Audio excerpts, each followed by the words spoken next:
Taming the High Cost of College, Ep006. You have kids, they grow up, and before you know it, it's time to plan for college. Where do you start? How much is it going to cost? Will you qualify for financial aid? Should you be looking into scholarships? When will you be able to retire? What about student loans? The list of questions is never ending.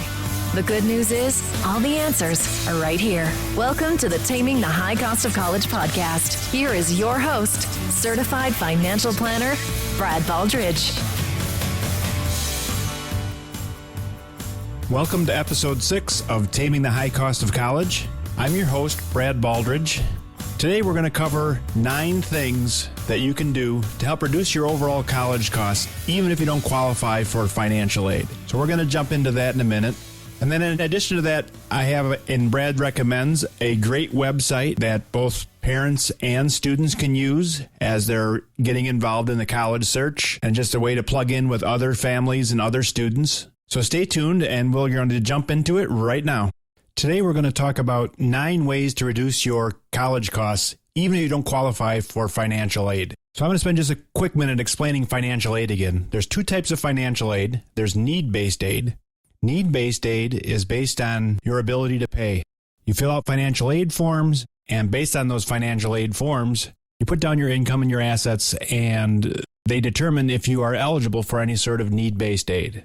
And then we have merit aid. Merit aid is based on other reasons that a college may like you or want you on campus. Things like high academics, athletics, talents, musical talent, geography, ethnicity, male or female sometimes, depending on the school. So there's all kinds of reasons why colleges may desire to have you on campus that would qualify as merit aid. Now, unfortunately, a lot of the people I work with come to me and essentially tell me that, well, we have an average student, so we're not going to qualify for a lot of merit aid. We have an average student and a good student for the school they're applying to, but they're not in the top tier of applicants, so they're probably not going to get merit aid. And in addition to that, we have a pretty strong income, or we have assets, or whatever it might be.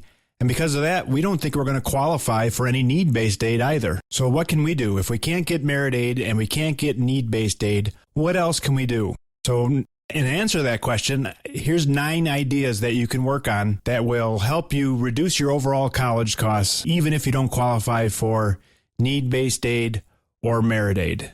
So number 1 is tax planning. There's a lot of tax breaks out there that are available for people that are planning for and preparing for college, as well as while you're in college, and then ultimately after college is over. So let's cover a few of them. The big ones are while you're in college. There's the New Opportunity Credit, which allows you to have a tax credit up to $2,500 if you pay $4,000 of qualified education expenses. Now, generally speaking, qualified education expenses for this credit is tuition and fees. And most of the time, if you've got a college student, you're going to pay at least $4,000 a year, so you're able to take advantage of this credit. Unfortunately, this credit phases out if your income is over $160,000 married and $80,000 single. Starts to phase out, and it's completely gone at $90,000 single and $180,000 married. So when it comes to tax planning, you need to understand the breaks and what are available to you. So that would be one tax break available while you're in college. In addition, tuition expenses may be deductible, and that also phases out. But I encourage you to understand what's available to you and plan accordingly. Now, before college even starts, you might be able to do some tax planning by taking advantage of things like 529s. Some states allow you to contribute to their 529 and get a small state tax deduction. I guess sometimes it's not so small. Depending on the state, it could be up to $500 or $1,000 in state tax savings. And then after college, once college is all over and now you have student loans as an example, student loan interest is deductible to the student. So there's all kinds of tax breaks associated with college, and understanding what's available certainly makes sense. And let me give you a couple examples of this. Now, I had a family whose income was right on the line for phase out for the opportunity credit. So their income as a married couple was about $180,000. And because of that, they were not able to take the credit. So what we were able to do is find them some additional tax deductions, putting money into their retirement plan at work and IRAs, a SEP IRA at work. And they were able to lower their income so that they were now able to qualify for that credit. So that gave them 2 big benefits. One benefit was by contributing to their retirement, they reduced their overall tax bill. The other benefit was because they reduced their AGI, they were able to qualify for the tax benefit of the new opportunity credit. Because they had 2 in school, that created an additional $5,000 in savings. So in this particular situation, they contributed about $20,000 additional money to retirement, and they were able to save about $7,000 in normal taxes and another $5,000 in the credit. So a total savings of about $12,000 for contributing $20,000 to their retirement plan. So in essence, they put away $20,000. They got $12,000 back on taxes, but they still had the $20,000 available in their 401k. Now we're also able, in this situation, we're able to take it one step further because they had a loan provision on their 401k. So we were able to borrow that money back out and still use it to pay for some of the college expenses and get the tax breaks as well.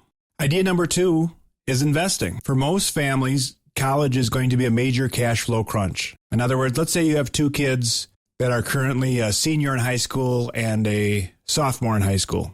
Well, in a few years, you're going to have that exact situation, except it's going to be in college. So at one point, you're going to have a freshman and a junior in college. Then you'll have a sophomore and senior in college. So in those 2 years especially, you're going to have 2 tuitions and 2 college bills to deal with. So for most families, trying to deal with that cash flow while students are in school is a challenge. Now, some families can deal with maybe taking 1 college expense out of cash flow and just paying as you go. But once you have 2 and 3 going simultaneously, most families can't just pay out of cash flow. So a great strategy is to start investing some of your cash flow early. Instead of trying to pay for 6 years of college in those 6 years, start setting some money aside now and invest for college. And I don't care if it's only 6 months away or 2 years away. Start setting some money aside and figuring out, well, if I can afford $500 or $1,000 a month for college, let's start doing that now so that we start building a bit of a cushion. And then as you invest or save, you can put it in a bank, you can put it in any type of investment. You can also look at things like 529s to get some tax benefits. But as you start building that nest egg, it will help you in the long run deal with the college cash flow crunch that's coming up. So let's talk a little bit about the cash flow situation. Again, number 3 would be increasing your cash flow in order to help pay for college. So how do we increase our cash flow? Well, there's really only 2 ways that we can do that. We can increase our income or we can reduce our expenses. So how do we increase our income? For some families, and I've had a number of families talk about this, I had a engineer who had some kids in college and he was trying to figure out how he could increase his cash flow, and he was able to do some consulting work. So he was able to consult on the side in addition to his normal work, and that additional income is how he offset the cost of college. I have had other families that start small businesses, and sometimes they start small family businesses with the intention that the college kids or high school kids will participate in the business. I was just talking to somebody that thought maybe they were going to set up a hot dog stand. So that's an interesting idea. Certainly the high school kid and college kids in the family can participate in working in the hot dog stand. I guess technically it was a hot dog cart that would be mobile. But again, having the student participate, I think, gives them some valuable life lessons. And from a tax perspective, now we can shift some of that income to the student instead of the parents who are already potentially in a higher tax bracket having to pay additional taxes on that additional income. I've also had a lot of families, consider one of the spouses might have been a stay-at-home parent, a stay-at-home dad or a stay-at-home mom, who are now considering getting back into the workforce. A lot of times that's an effective way to deal with the increased cost of college. Now, you have to realize that as you increase income, you also decrease your odds of receiving need-based aid. And again, these are strategies where you're not going to get any need-based aid, so there's nothing to lose. So if you increase your income by additional work or additional income, and you're not getting any need-based aid, you won't make it any worse. Then the other side of the coin for cash flow is you can reduce your expenses. Take a look at where your money is going and determine if that's important. Many times, families kind of build a budget kind of by default. In other words, as your kids grow, you start things like cable TV and other expenses, and then those expenses just kind of become ingrained in the family budget, and you don't really think about, well, is it an important expense? Is it more important or less important than college? Oftentimes, if you renegotiate things like your insurances, cable TV, other expenses where you can really take a look at it and decide, are the expenses that we're paying now more important or less important than college? Other areas that you can look are things like car expenses. Do you really need a new car, or can you stretch the car you have for another year or 2 or 3? And by doing that, not have to have a car payment in the midst of the college years, as an example. So cash flow is number 3. Number 4 is school selection, picking the right types of colleges. The obvious solution as far as school selection is you pick a very low-cost college, and then you will have a very low-cost price. Now that obviously will work, and that is a good strategy. But in addition to that, you also want to look at some more advanced strategies, things like net price of college. There's a lot of private schools out there, and for the right students, their net price can be the same or less than a state school. I've seen many students attend private schools for about the same price as the local state school. But it has to be the right private school. So you have to understand how to do the school selection and put a lot of time and effort into finding the schools that might be a good fit. Now, some of you out there are schools that are a good fit, and they will provide a good price if you can find them, and they're a good fit for your student. For others, unfortunately, you can look around and ultimately not find a private school that will be a good fit, so you spend the time, and unfortunately, it doesn't quite work out for you. But school selection, I think, is key, and I think most families start too late, so they don't have the time necessary to spend the time shopping and comparing and really understanding the process. Another good idea when it comes to school selection, and again, for some, it doesn't work for everybody, is considering a transfer in the middle of your college career. In other words, you choose to go to perhaps a lower price school for the first year or two, and then transfer your credits to a different school where you'll ultimately graduate.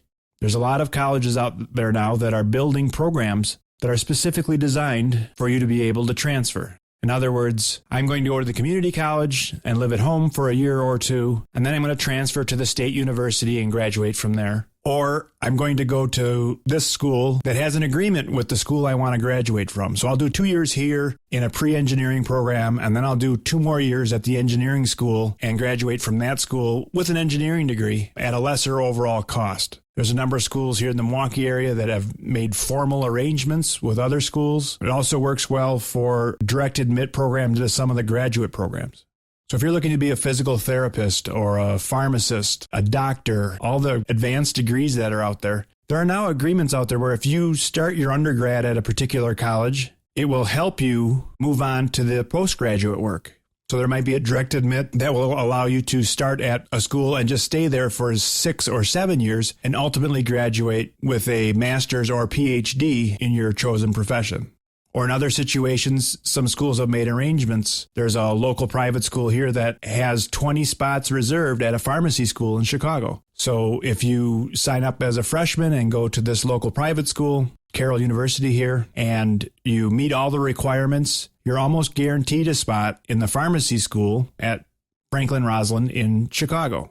A lot of schools are building those relationships because it's good for everybody. Students know what they can expect. Colleges get quality students. The graduate schools get a steady stream of applicants. So everybody wins, and it's just something that you have to spend the time to look for, unfortunately. So school selection, I think, is an important process, and it should start for many families sometime in the sophomore year, and for most everybody in the junior year.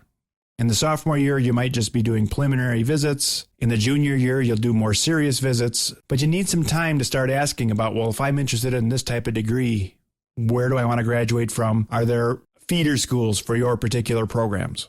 And as you're visiting, you can ask those kinds of questions.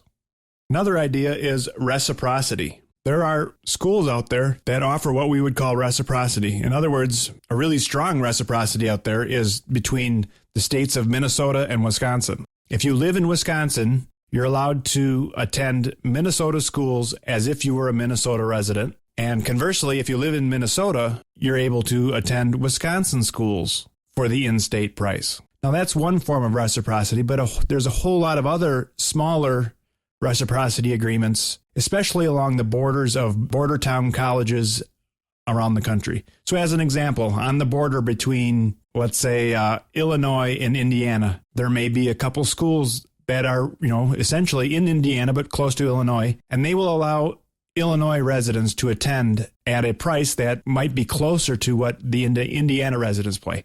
Now, often it's not equal, and sometimes it might be 150% or something like that.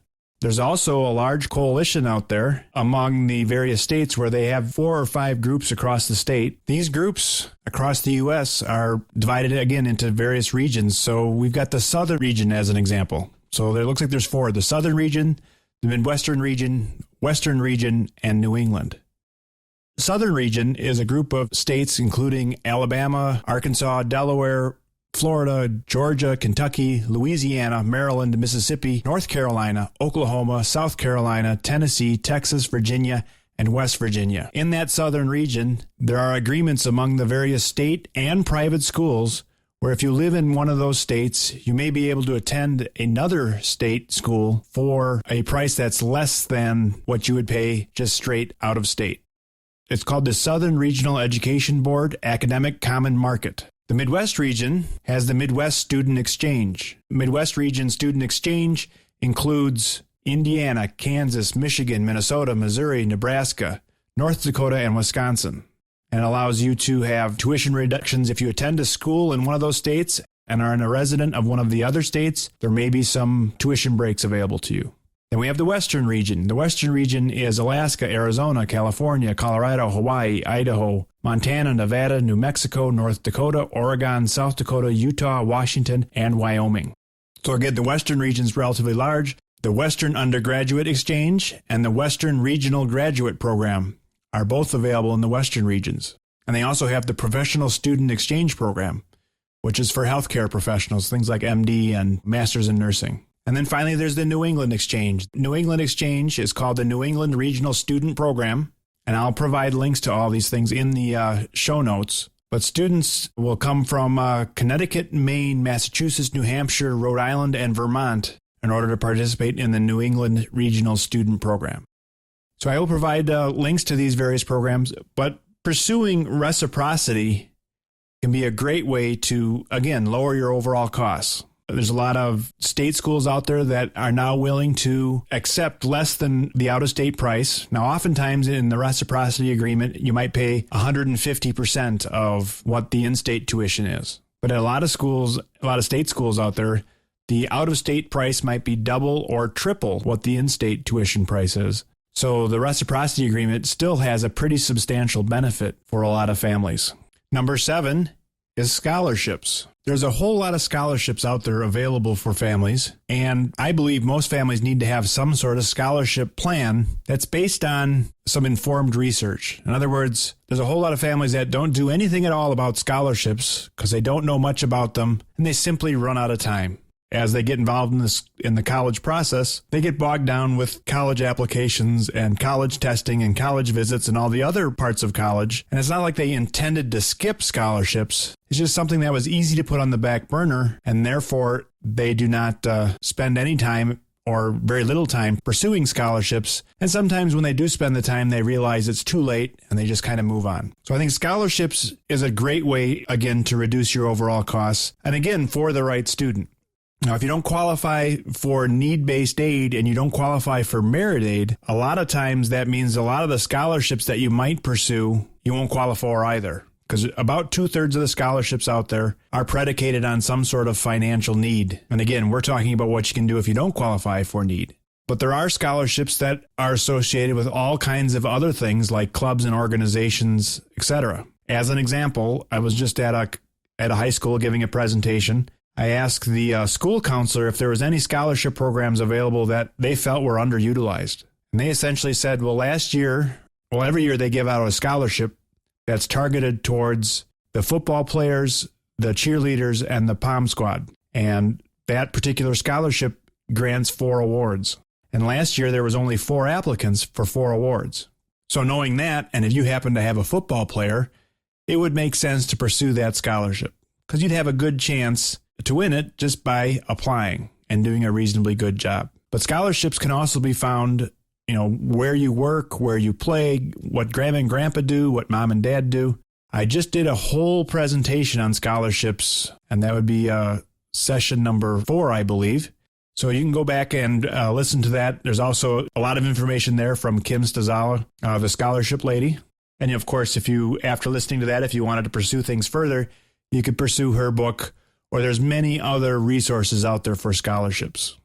Number 8 is attempt to graduate in 4 years. That is a great way to reduce your overall costs. If you spend 5 years in college, that extra year of college is an expense that may be unnecessary. So if you can get done in 4 or 3.5, it makes sense to figure out how to make that happen. So there's a few ways that you can increase your odds of graduating. There are private schools out there, as an example, that guarantee that if you start with them and you take the right courses and you do the right things, they guarantee that the courses will be available for you and you will be able to graduate in 4 years. And if you can't because of a schedule conflict or something, they will actually provide you the extra semester or extra year at no charge. Another strategy to make sure you graduate in 4 years is to work very hard on your class schedule. And if you need to, take a summer course while you're home and working to keep on track for graduation. Sometimes a student will need to drop a class or they don't do well enough to move on, so they need to retake a course. So if that situation applies, it may make sense to, take a night class and catch up on your math or catch up on the physics or whatever, your chemistry, whatever the class might have been that kind of bumped you out of being on track, so that when you go back full time in the fall, you're back on track and able to take the right courses. And the last idea as far as graduating on time is to show up at college with some college credits already in hand. There's the IB and there's also the AP programs out there. IB is International Baccalaureate and AP stands for Advanced Placement. There are high school courses and curriculums that allow you to earn college credit that will apply to your college career in the future. Many colleges offer one or both programs, or many high schools offer one or both programs. But as an example of the AP, if you take a certain amount of foreign language as an example, and then you take the AP test and you score well enough, some colleges will give you credit up to and including some of those other courses. So let's say you're taking Spanish in high school and you do really well, and then you go take the AP exam and you get a 4 or 5 on it. You might be able to get 10 or 15 credits of Spanish before you even show up at college, and you start by taking, say, Spanish 4 at college instead of Spanish 1. Now, a caution for all these credits that you earn in high school, sometimes they count towards your overall credit load, but they do not count for your specific major. As an example, if you're in a very tightly controlled major like nursing or engineering, they have a very specific curriculum that they expect you to take. And you don't have a lot of wiggle room as far as, well, I'm going to take a bunch of Spanish and have it count towards my nursing degree, as an example. So in those situations, you may get some credits, but they don't help you graduate. So IB and AP are great programs. If you're pursuing liberal arts, especially, they can be very helpful. But in a lot of cases, it also helps you become an upperclassman sooner than later. So let's say, again, that you get some Spanish credits and you show up as a freshman with 15 credits. Then by the end of your first semester, you're already at sophomore status and you're potentially able to start registering with the sophomores, which allows you to get into the classes a little quicker than what you would have otherwise. So that would be a benefit. Even if those 15 Spanish credits cannot be used towards your major, they can give you some additional benefits as well. And finally, the last idea, number 9, borrow wisely. For a lot of families, some form of loans will be part of the college picture. It may be Perkins or Stafford loans for the student. It may be PLUS loans for the parents. Those would be the federal loans. There's also private loans. You can borrow money from companies like Discover and Citibank and Wells Fargo, as well as some of the local credit unions. But not all loans are created equal, and there's benefits and problems with just about any loan. So you want to understand what your options are, and then look at some alternative ideas as well. Perhaps you can borrow against your home or home equity, or your vacation home, or your investment portfolio. So there may be ways to keep your overall cost of borrowing low. And again, I've seen a lot of families where they don't take advantage of the best loans available. A lot of the federal loans have a lot of benefits as far as forgivability in some situations, as well as loans directly to the student. Unfortunately, when it comes to borrowing, most students cannot borrow the full amount of college because most students don't have a credit history and they don't have an income and they're not a good credit risk. So in general, students can only borrow $5,500 on the Stafford loan as a freshman, and perhaps in addition to that loan, they might be eligible for a Perkins loan for another $2,000 or $3,000 or $4,000. After that, unfortunately, most of the borrowing is going to be mom and dad borrowing. Or if it's a private loan, the student could borrow and be the primary borrower, but mom and dad are still going to need to co-sign. And then the loan is based entirely on mom and dad's creditworthiness, again, because the student doesn't have any history.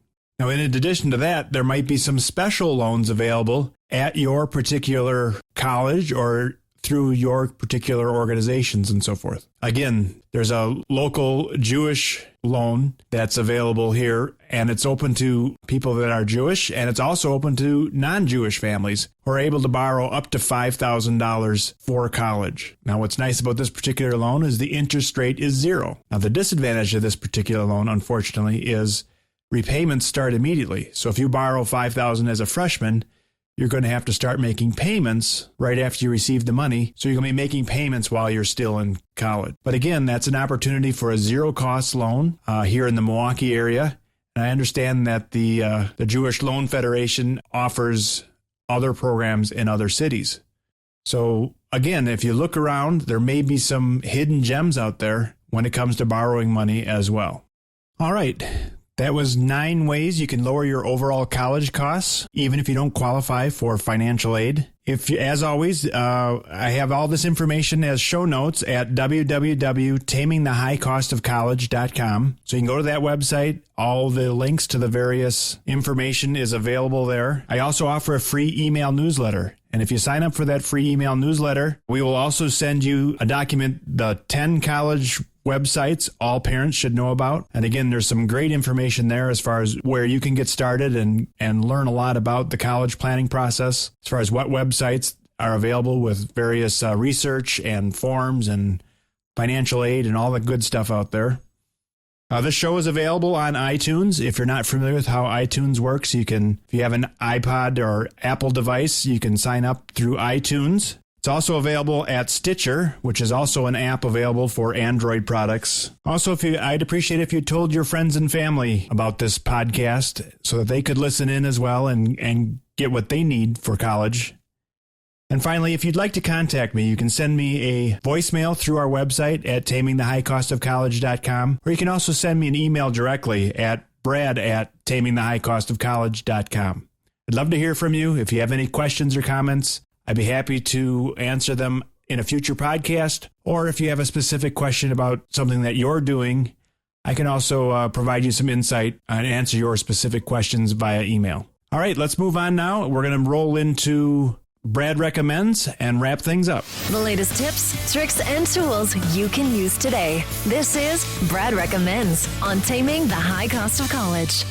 Today on Brad Recommends, I'm recommending a website called College Confidential. College Confidential can be reached at collegeconfidential.com, and it's a great website, primarily, I think, because it has a very large forum and lots of very active users. And in this forum, there's a lot of high school kids that are working on their college applications and essays and visits, and they can interact with other kids that are doing the same thing. And it's especially useful if you're looking at schools that might be unusual for your peer group. So if you live in a small town in Texas, let's say, and you're considering going to Harvard or Yale, and there's not a lot of other families or students that are kind of doing what you're doing, it gives you the opportunity to kind of network with other kids that might be in other small towns that are also kind of stretching the envelope and looking at looking far and wide at the more competitive schools. And there's also forums in there for parents. So again, if you're a parent of a student that's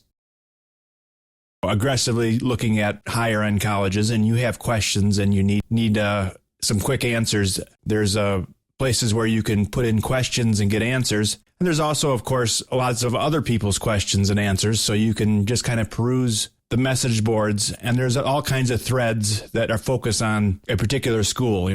MIT has a thread, and Harvard and Yale and Georgetown and all these various schools all have a thread or multiple threads about admissions, about visits, about what the majors are that are available. There's a ton of information. I think the biggest disadvantage of that message board is there's a ton of information. So it's very easy, especially on some of the schools where there's a lot of information.